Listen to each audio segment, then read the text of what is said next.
सबसे छोटी यूनिट होती है सेल, और ये सेल ही है इतनी सी ही, लेकिन काम क्या है, बड़े बड़े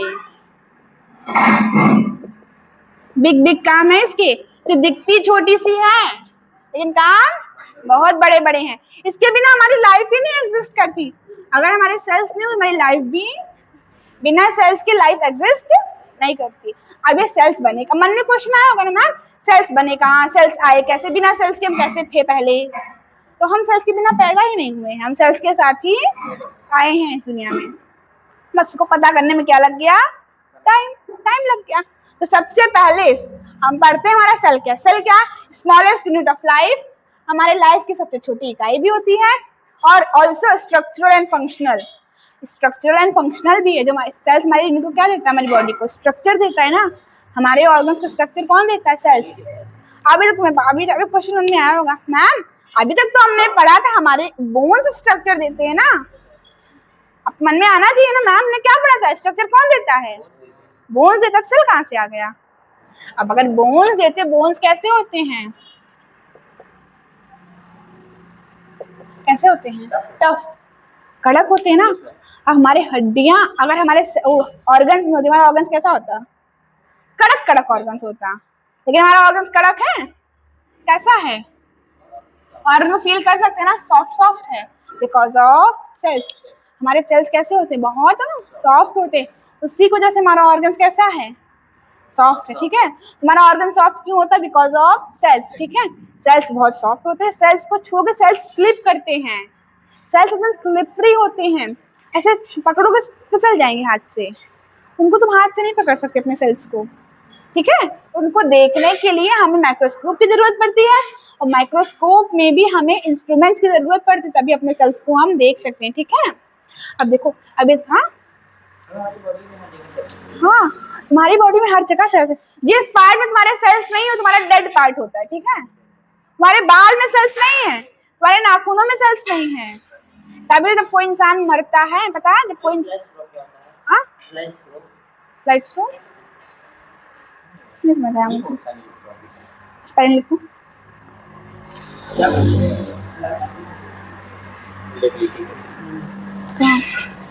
स्लाइस ऑफ कॉर्क सेल, ये रहा ना देखो, कॉर्क सेल ये पढ़ेंगे अभी आ रहे हैं। वो सेल थ्योरी में आ रहा है, वो लिखा ना मैंने, कॉर्क सेल या स्लाइस ऑफ कॉर्क दोनों है, ठीक है। अब देखो पहले हम ये समझते हैं ना कहाँ से आया। देखो जब हमारा सेल, हाँ तो वो सेल थियरी होती है। कौन क्या बता रही थी मैं, हाँ हमारे बॉडी में हर जगह सेल्स होती है। जहाँ पे सेल्स नहीं होंगे ना, वो डेड पार्ट होता है। हमारे बाल और हमारे नाखून में सेल्स नहीं होते। तभी अगर कोई इंसान मर जाता है ना, ग्लेशियर में कोई इंसान मरता है, तो उसकी बॉडी में तब भी नाखून बड़े होते हैं, बाल तब भी बड़े होते हैं। मर गया है तब भी उसके नाखून और बाल बढ़ते रहेंगे हमेशा। तो चाहे 100 साल बाद में, चाहे 1000 साल बाद, उसके नाखून और बाल बढ़ते रहेंगे, ठीक है। चाहे मर जाए चाहे नहीं, ठीक है। मतलब हमारे नाखून और बाल में सेल्स नहीं होते हैं, हमारे दांत में भी सेल्स नहीं होते, ठीक है। जो चीज हमारे आउटर लेयर पे, उसमें सेल्स नहीं है, ठीक है। बिना सेल्स के जो चीजें हैं वो चीज हमेशा ग्रो होंगी, लेकिन जहाँ पे सेल्स है वो चीज कभी दोबारा ग्रो नहीं होती, ठीक है। अब मुझे सेल थियरी क्या होती है। अब सबसे इंपॉर्टेंट टॉपिक आया सेल थियरी। अब सेल थियरी में हमारे सेल्स बने कहाँ से, हमारे सेल्स को दिया किसने था, ठीक है। अब हमारे हाथों में कैसे होते हैं, जैसे हमारी बॉडी को बाहर से दिखाई दे रही है, तो हम कैसे पता करें किसमें सेल है। तुम्हारे खून है, खून के अंदर सेल्स हैं, हमारे खून के अंदर सेल्स हैं। तुम्हारी स्किन डेड है, ये स्किन है डेड है, स्किन डेड सेल है। स्किन डेड, स्किन पे कोई काम नहीं होगा। स्किन का मतलब जो खून है, हड्डियां हैं, जो मांसपेशियां हैं, वहां पे सेल्स होंगे, ठीक है। स्किन में सेल्स नहीं होते। स्किन एक लेयर है जो हमारी बॉडी को क्या कर रही है, कवर कर रही है, प्रोटेक्ट कर रही है। पर्दा हमने ओढ़ा है खाली, समझ लो ना। हाँ किसको, हाँ सेल का आउटर लेयर क्या होता है, प्लाज्मा मेम्ब्रेन, हमारे सेल्स को प्रोटेक्ट करती है ना। अब सेल्स के अंदर साइटोप्लाज्म होता है, जिसके वजह से उसके ऑर्गन्स हर जगह मूव कर पाते हैं। वो हम पढ़ेंगे, ठीक है, उसको डिटेल में पढ़ेंगे, उसमें कोई दिक्कत नहीं है। अब देखो सेल थियरी वो होता है जिन्होंने, हम लोग सेल थियरी में ये पढ़ेंगे जिन्होंने हमारी सेल थियरी को दिया है। अब देखो हमारे जमाने में तो किसी को जलन नहीं है, वो आगे बढ़ रहा है, बढ़ने दो। लेकिन पहले जमाने में बहुत जलन होती थी, वो मुझसे आगे कैसे बढ़ा। तो तुम्हारे सेल्स इसीलिए बन पाए हैं क्योंकि उस टाइम क्या थी, जेलसी, जलन, जलन की वजह से वो लोग क्या हुए। अब देखो सेल थियरी वो होता है जिन्होंने हम लोग, सेल थियरी में हम ये पढ़ेंगे जिन्होंने हमारी सेल थियरी को दिया है। अब देखो हमारे जमाने में तो किसी को जलन नहीं है, वो आगे बढ़ रहा है, बढ़ने दो, लेकिन पहले जमाने में बहुत जलन होती थी, वो मुझसे आगे कैसे बढ़ा। तो तुम्हारे सेल्स इसीलिए बन पाए हैं क्योंकि उस टाइम क्या थी,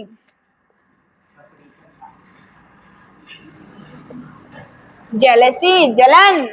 जलन की वजह से वो लोग क्या हुए, आगे बढ़ते गए। लेकिन अब जलन वो बन रहा है, बनने दो, हमें क्या, हाँ अपना ये कर लेंगे, हम वो कर लेंगे ना। इसलिए आजकल देखो लड़की आगे नहीं बढ़ पाते, बहुत कम लड़के आगे बढ़ पा रहे हैं ना। अब वही लड़कियां आगे बढ़ रही है ना। हमारे बॉर्डर्स पे लड़कियां पहले जाती थी, अब बॉर्डर्स पे लड़कियां जाती हैं, पता है। पुलिस में जहां जहां लड़कियां जाना अलाउड, वहां वहां लड़कियां जा रही हैं, बिकॉज बॉयज को उतना पढ़ने का मन, अब मैं समझ तुम लोग को कह रही हूँ, तुम लोग को पढ़ने का मन करता भी होगा, नहीं करता हो तुम लोग जानो, लेकिन रियलिटी है बॉयज को पढ़ने का मन, कुछ ही बॉयज में तो पढ़ना चाहते हैं, बाकी सब बस हम पास हो जाएं। परसेंटेज से बहुत कम लोग लड़कों भागते हैं, लड़कियां परसेंटेज से भागती हैं, ठीक है। देखो जिन्होंने सेल थियरी दी उसको हम सेल थियरी के बारे में पढ़ेंगे। अब देखो पहले, सबसे पहले हमारे सेल, हाँ ये बताओ, हम तुमने एक नाम तो सुना, मैम ने कह दिया, माइक्रोस्कोप। माइक्रोस्कोप बनाया किसने था, किन्होंने, रॉबर्ट हुक ने। हमारा माइक्रोस्कोप रॉबर्ट हुक ने बनाया था। इन्होंने लेकिन कौन सा माइक्रोस्कोप बनाया था, वुडन माइक्रोस्कोप, लकड़ी वाला माइक्रोस्कोप, ठीक है। रॉबर्ट हुक ने कौन सा माइक्रोस्कोप बनाया था, रियल वाला ही था, लेकिन वो लकड़ी से बना हुआ था। बाद में हमारा मैकेनिकल वाला है, ठीक है, जो लाइट से जलता अब आया है ना, पहले नहीं था, पहले लकड़ी वाला था, ठीक। हाँ देखो रॉबर्ट हुक को क्या था, रॉबर्ट हुक एक दिन बैठे हुए थे, वो कॉर्क सेल, मतलब कॉर्क सेल एक सेल होती है जो कच्चे पेड़ों में पाई जाती है, पेड़ की से बैठे हुए, तो पेड़ों में क्या डिजाइन बना रहे थे, पेड़ों में डिजाइन बना, वो बैठे बैठे सोच रहे हैं अब ये पेड़ों की डिजाइन बना रहे हैं हम, ये आ कहाँ से रहा है इसके अंदर। देखो अगर हम पेड़, कुछ पेड़ होते हैं पक्के पेड़, को काटो से क्या निकलता है, हल्का पानी टाइप निकलता है, दूध टाइप निकलता है ना, क्योंकि प्लांट्स, पेड़ उस टाइम रोते हैं, हम लोग को पता नहीं था लेकिन पेड़ भी रोते हैं, जो उनके अंदर से दूध का पार्ट निकल रहा है ना, बिकॉज ऑफ उनको क्या हो रहा है, तकलीफ हो रही, उनको हर्ट हो रहा है, इसलिए वो लोग रो रहे हैं। अब उन्होंने यही सोचा कि हम देखें इसके अंदर ये चीज आ कहाँ से रही है, तो उन्होंने उस सेल को बहुत क्लोजली, उस पेड़ को बहुत क्लोजली ऑब्जर्व किया। जब एकदम पास से ऑब्जर्व किया तो उन्हें कॉर्क सेल पता चला, ठीक है। तब उन्हें कॉर्क सेल, उन्हें पता चला कि पेड़ में एक सेल होता है, कॉर्क सेल होता है, ठीक है। वहां तब पहली बार सेल की डिस्कवरी हुई थी, 1665 में सबसे पहली बार डिस्कवरी हुई। लेकिन उसके बाद जब ये डिस्कवरी किए ना, तो इनके एक दोस्त, मान लो ये सारे क्लासमेट्स हैं, ठीक है,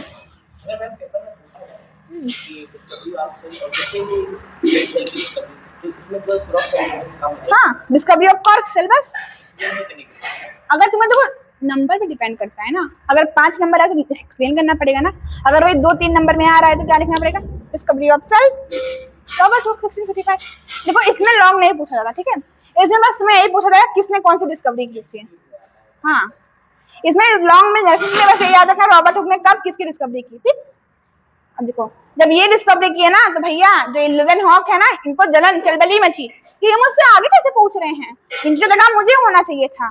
तो जलन के मारे ये सोचे अब तुम उसमें की हो ना, तो मेरे घर के तालाब में उसी में कुछ ना कुछ खोज डालूंगा, तुम भले वहां खोज जाके इतना टाइम लगाए, मैं अपने घर के बगल ही खोज डालूंगा। तुम सबके पास चल के गए, सब मेरे पास चल के आएंगे। तो उनके घर के बगल एक छोटा सा तालाब था, क्या किए, गुस्से में उठे, तालाब किनारे बैठ गए, तालाब में कुछ ना कुछ ढूंढ रहे हैं, कुछ ना कुछ ढूंढ रहे हैं, तो ढूंढते ढूंढते एक मछली दिखी। मछली के बाद उस होता तो देखो उन्होंने सोचा मछली इसके अंदर है, मतलब ये पानी के अंदर कुछ ना कुछ है, तभी तो मछली रह पा रही है। तब दिमाग लगाए, पानी को अच्छे से जांच किया, तालाब का पानी था उसको खूब अच्छे से जांच किया, जांच करने के बाद पता चल गया कि तालाब में भी तो सेल होता है। तब रॉबर्ट हुक तो खत्म हो गए।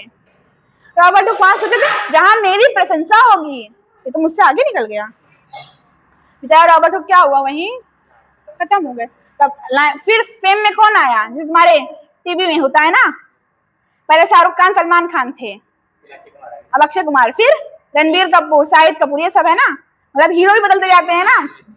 अमिताभ बच्चन कहाँ थे, अब अमिताभ बच्चन है ही नहीं, खत्म हो गए ना, तो नए नए आ गए हैं ना। तो वैसे ये लोग भी हैं, जब ये डिस्कवरी किए ना तो जलन के मारे ये भी आ गए कि हम भी डिस्कवरी करेंगे। तब इनका नाम हुआ आ गया 1674 में। बस कुछ ही सालों में इन्होंने डिस्कवरी कर ली। अब ये डिस्कवरी एक ही दिन में नहीं होती है, कम से कम कई साल, 1-2 साल तुम उसको ऑब्जॉर्व करोगे, लगातार उसको बैठ के ऑब्जॉर्व करोगे। कोई चीज तुम्हें तुरंत नहीं पता चलती, उस पर टाइम देना पड़ता है, और हम लोग टाइम देना नहीं चाहते हैं। बस खाना परसा तुरंत खा लें, हम लोग को ये चाहिए ना, तो ये ऐसा नहीं होता। उस टाइम जो लोग थे वो लोग के अंदर संतोष था, उन लोग के अंदर साइलेंस था, पीस था, शांति थी, शांति से अपना काम करते थे, हर चीज में अपना टाइम देते थे। लेकिन हम लोग टाइम नहीं देते, ठीक है। तो लेवनहॉक है, इन्होंने 1674 में पॉन्ड में लिविंग सेल्स का इन्वेस्टिगेशन किया। उसके बाद जब ये इनका नेम फेम आया ना, एक लोग और चलवली मची। क्या पता रॉबर्ट ब्राउन रॉबर्ट हुक भाई भाई हो सकता है। देखो रॉबर्ट है, हुकर ब्राउन आ गया, चाचा बड़े पापा के लड़के हो ना, अड़ोस पड़ोस के ही होंगे, तभी तो रॉबर्ट हुकर ब्राउन, बस 2 ही डिफरेंस है ना। मतलब डेड सेल तो कोई काम की ना, जो मरी हुई सेल्स होती, बस उनका हमारी बॉडी में खाली नाम मात्र है। जैसे हमारी स्किन डेड सेल है, हमारी स्किन क्या करती है, सिर्फ और सिर्फ प्रोटेक्ट कर रही है ना, और कोई काम इसका नहीं ना। लेकिन हमारे बॉडी के अंदर जो ऑर्गन्स हैं, उसके जो सेल्स क्या, आरबीसी जो हमारे रेड ब्लड सेल्स हैं, ये भी एक सेल है। आरबीसी क्या करता है, हमारे ब्लड को रेड कर रहा है ना। हमारा जो खून है, अगर खून में आरबीसी ना, हमारा ब्लड रेड रहता है आरबीसी की वजह से, ठीक है। तो वो कोई काम कर रहे हैं, और डेड सेल जो काम नहीं करते, लिविंग सेल तो कोई काम करते हैं, ठीक है। अब जब इन्होंने डिस्कवरी की, इनको चलबली मची कि हम भी कुछ ना कुछ खोज करेंगे, तो हम कैसे आगे बढ़ रहे। सारे लड़के हैं तो कोई भी लड़की है नहीं है, सब लड़के, उस टाइम लड़के पढ़ते थे, अब लड़के नहीं पढ़ते, तो इनको भी चलबली मची, तो हम कैसे आगे बढ़ गए, मुझे भी तो आगे बढ़ना है। तो फिर रॉबर्ट ब्राउन दिमाग हो रहा है, तुम चलो इतना किए हो ना, मैं तुम्हारे में से ही कुछ बनाऊंगा, मैं कुछ अलग नहीं जाऊंगा, जब तुम बनाए उन्हीं में कुछ न बना दूंगा, जिससे मेरा और फायदा और नाम हो। और उन्होंने ऐसा किया, जब सेल्स बने ना, जब पॉन्ड सेल, तो क्या सोचे, पॉन्ड सेल में गए, खूब गुस्से में गए। देखो तुम्हारा सेल्स मान लो ऐसा होता है, इस सेल में वो कुछ नोटिस कर रहे हैं, बहुत ध्यान से सेल को उठा लाए, माइक्रोस्कोप से नोटिस कर रहे हैं, लगातार 1-2 साल नोटिस किया, उसमें दिखे छोटा सा डॉट दिख गया, उन्होंने डॉट को नाम दे दिया न्यूक्लियस। बस कुछ नहीं किए, एक छोटा सा डॉट दिखा, न्यूक्लियस कह दिए। अब तुम इतना कुछ किए हो ना, इस बूंदी के बिना कोई काम ही तुम्हारा नहीं है। बस एक छोटी सी बूंदी बनाए, पैसे कमा लिए, कह दिए तुम जो इतना कुछ बनाए हो ना, मैं छोटा सा ही दूंगा, लेकिन उस छोटे में इतना बड़ा कमाल कर जाऊंगा, जिसके बिना तुम्हारा सेल ही काम का नहीं। और कहा जाता है without nucleus our cell doesn't exist, बिना न्यूक्लियस के हमारा सेल एग्जिस्ट नहीं करता है। मतलब न्यूक्लियस क्या है, बहुत ज्यादा यूजफुल है, इम्पोर्टेंट है, बहुत इंपॉर्टेंट है न्यूक्लियस, ठीक है। और न्यूक्लियस के बिना हमारा सेल भी काम नहीं करेगा, ठीक है। हाँ, पूरे सेल को कंट्रोल करेगा। माइटोकॉन्ड्रिया अपोजिट है, माइटोकॉन्ड्रिया क्या करता है, power house of the cells, energy देता है, ठीक है। अब देखो, तो तुम्हारा पुरकिंजे थे, कहते हैं तुम सेल की न्यूक्लियस बनाए ना, अब मैं कुछ ऐसा बना दूंगा कि तुम अटकते रह जाओगे, कि तुम मेरे बिना काम नहीं कर पाओगे। तो इन्होंने बना दिया तुम्हारा प्रोटोप्लाज्म। आगे तुम चलो, ठीक है, सब्र करो मेरी बारी आने की। उन्होंने कुछ नहीं कहा, वो शांति से खड़े के कोने में देख रहे हैं। हाँ, करते जाओ, कब तक करोगे, तो तुम रुकोगे तब हम आएंगे। जैसे वहां तुम्हारे रॉबर्ट ब्राउन रुके, वैसे कह दिया बस हो गया खत्म, अब हम आते हैं। वो फॉर्म में आए, गए, न्यूक्लियस को उठाए, सेल्स को उठाए, डिस्कवरी की, सेल्स को देखा और अच्छे से ऑब्जर्व किया, फिर कहा चुटकी बजा के देखो इसमें प्रोटोप्लाज्म दे दिया मैंने। किसको, प्रोटोप्लाज्म को? प्रोटोप्लाज्म जो तुम्हारा साइटोप्लाज्म है, साइटोप्लाज्म में क्या करता है, नहीं पता। वो साइटोप्लाज्म हमारे सारे सेल्स के अंदर ऑर्गन्स हैं, उनको प्रॉपर्ली कंट्रोल कर रहा है। तो यही जिस तरह प्रोटोप्लाज्म हमारे न्यूक्लियस के आसपास का एरिया है, उससे क्या करता है, प्रोटेक्ट करता है। तुम्हारे न्यूक्लियस को प्रोटेक्ट करने के लिए किसकी जरूरत पड़ती है, प्रोटोप्लाज्म की, ठीक है। इसको हम डिटेल में पढ़ेंगे, तुम्हारे में टॉपिक दिया गया है। अब देखो, इसके बाद जब इन्होंने डिस्कवरी की ना, अब इनको चलबली मच गई, कहते तुम लोग पॉन्ड और उसमें की हो ना, हम जिंदे इंसान में करेंगे। उन्होंने कहा कि तुम चलो ठीक है, कोई बात नहीं, इतना कर दिया ना, अब तुम मेरी बारी देखो, मैं आ रहा हूँ टाइम पे। वो जैसे ही आए, तुम्हारा स्लाइडर एंड स्वान दोनों भाई होंगे, दोनों 2 ही साल में, एक ही साल में 1838 से 1839 के बीच में, एक ही साल के अंदर प्लांट सेल और एलिमेंट सेल बना के रख दिए। कह लो, तो इतना टाइम लिए, हम 21 साल के अंदर एनिमल सेल और प्लांट सेल बना के रख दिए। अब क्या करोगे तुम तो इतना टाइम, इतना नाम कमाए, इतना टाइम लेने के बाद नाम कमाए हो ना, तो हम इतने सेकंड में कमा लिए, हम तो तुमसे ज्यादा फेमस हो गए ना, अब ज्यादा कुछ नहीं। फिर जब इतना कुछ हो गया ना, सिंपल से एक लोग आए, गिरचा उन्होंने क्या किया कहा, अब देखो हम क्या करें, इन्होंने कुछ नहीं कहा, इन्होंने इतना कह दिया तो नई सेल्स अपनी पुरानी सेल्स से बनेंगी, नई सेल्स पुरानी सेल्स से बन जाएंगी, काम खत्म। बस एक छोटा सा चीज बताओ, मेहनत किसने की? इन पांचों ने मेहनत की है। मेहनत किसने की है? इन पांचों ने की है। और फायदा कौन उठा गया? बिचाओ। बिचाओ क्या कहते हैं? तुम सेल्स बनाते हो ना, वो सेल्स पुरानी सेल्स से ही बनती, नई सेल्स से नहीं बनती। सोचो, मतलब जो इतना टाइम लगा रहे हैं, बाकी सब इतना टाइम ले बनाने में, और एक छोटा सा देख के निकल लिए और खूब फायदे में है। उसके बाद इन्होंने बहुत ज्यादा पैसा कमाया है।